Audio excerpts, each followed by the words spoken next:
Profil singkat Jean Piaget. Jean Piaget lahir di Neuchâtel, Swiss, Prancis pada tanggal 9 Agustus 1896 dan beliau wafat pada tanggal 16 September 1980 pada umur 84 tahun sebagai seorang filsuf, ilmuwan, dan psikologi perkembangan di Swiss. Teori perkembangan kognitifnya lah yang paling terkemuka di dunia dan juga paling digemari oleh kalangan masyarakat. Pengertian perkembangan kognitif menurut Jean Piaget. Menurut Jean Piaget, perkembangan kognitif merupakan suatu asumsi tentang perkembangan cara berpikir individu dan kompleksitas perubahannya melalui perkembangan lingkungannya. Tahapan perkembangan kognitif atau matematika menurut Jean Piaget ialah sebagai berikut. Yang pertama, tahap sensor motor yang berada pada umur 0-2 tahun. Kemudian yang kedua ada tahap profesional pada umur 2-7 tahun. Yang ketiga ada tahap operasional konkret yaitu pada umur 7-11 atau 12 tahun. Keempat, tahap operasional formal berada pada umur 11 atau 12 tahun ke atas. Tahap pemikiran praoperasional terjadi pada anak usia 2-7 tahun. Istilah operasi yang digunakan oleh Piaget di sini adalah berupa tindakan-tindakan kognitif seperti mengklasifikasikan sekelompok objek atau classifying, menata letak benda menurut urutan tertentu atau seriation, dan membilang atau counting.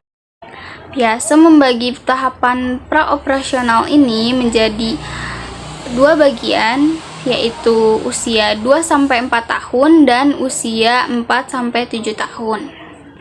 Pada rentang usia 2-4 tahun, anak sudah belajar berpikir menggunakan simbol-simbol atau tanda untuk mempresentasikan suatu benda. Pada rentang usia 4-7 tahun, kemampuan anak berkembang dengan pesat. Namun, pikirannya masih belum sistematis dan tidak logis. Masih sangat berbeda dengan pikiran orang dewasa. Pada tahap ini, pemikiran anak lebih banyak berdasarkan pada pengalaman konkret daripada pemikiran logis, sehingga jika ia melihat objek-objek yang kelihatannya berbeda, maka ia akan mengatakan yang berbeda pula. Nah, contoh kegiatan yang termasuk pada tahap praoperasional ini adalah pengkonservasian kuantitas-kuantitas benda cair dan benda padat. Nah, sebelumnya apa sih konservasi itu? Konservasi merupakan kemampuan untuk mengenal atau mengetahui bahwa dua bilangan yang sama akan tetap sama dalam substansi berat atau volume selama tidak ditambah atau dikurangi. Nah, kegiatan yang pertama yaitu konservasi volume benda cair. Pada kegiatan ini, seorang anak akan diberi 2 gelas dengan ukuran gelas yang sama dan isi yang sama banyaknya. Kemudian anak tahu bahwa salah satu air pada gelas tersebut dituangkan ke gelas yang memiliki bentuk yang berbeda.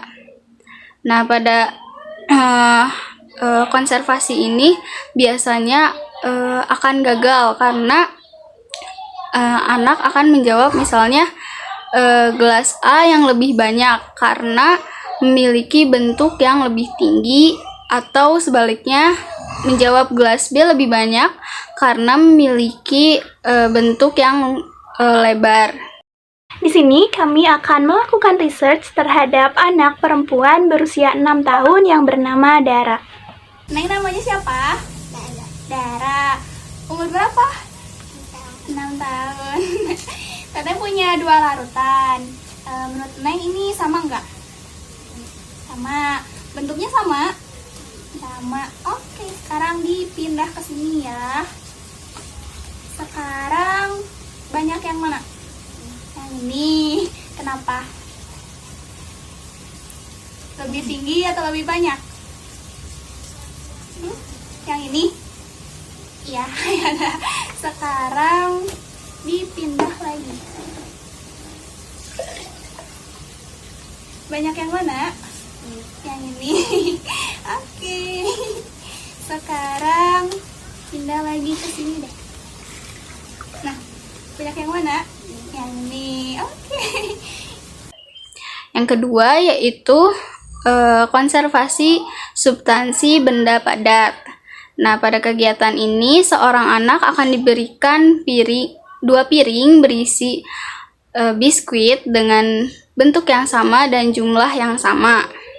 Salah satu piring berisi biskuit tersebut kemudian dibelah menjadi beberapa bagian. Biasanya anak akan menjawab bahwa biskuit yang lebih banyak yaitu yang memiliki potongan yang lebih banyak pula. Nah, dari kedua contoh kegiatan tersebut dapat kita simpulkan bahwa anak-anak akan gagal mengkonservasi karena mereka lebih terpengaruh oleh persepsi langsung daripada logika. Di sini kami akan melakukan research terhadap anak perempuan berusia 6 tahun yang bernama Dara. Ada 2 tempat kue. Nah, ini sama nggak? Coba hitung. 3. Berapa? Ini ada berapa? Hitung lagi coba. 1, 2, 3, 4. Ini hitung lagi dari 1. 2. Sama nggak? Sama. Oke, sekarang. Nah, sama atau beda? Coba hitung lagi. Ini ada berapa? Ada 5. Ini ada berapa? Sama atau beda? Beda ya. Banyak yang mana? Yang ini. Sekarang ini kita potong. Coba, banyak yang mana? Hitung lagi. 5. Ini ya. Banyak yang mana? Yang ini. Oke. Kesimpulannya, berdasarkan hasil pemaparan mengenai pembelajaran matematika menurut teori Jean Piaget, dapat disimpulkan bahwa tahapan perkembangan kognitif anak mempengaruhi bagaimana cara anak belajar dan bagaimana anak mendapatkan pengetahuan baru. Pembelajaran harus dilaksanakan secara abstrak ke konkret dan konkret ke abstrak, supaya anak lebih mudah memahaminya. Untuk itu, kegiatan mengkonversi ini merupakan salah satu kegiatan konkret untuk mengajarkan pembelajaran matematika pada anak. Kemudian, dengan adanya tahapan-tahapan perkembangan kognitif tersebut juga memudahkan guru untuk mengajarkan pada anak sesuai usia dan kebutuhannya.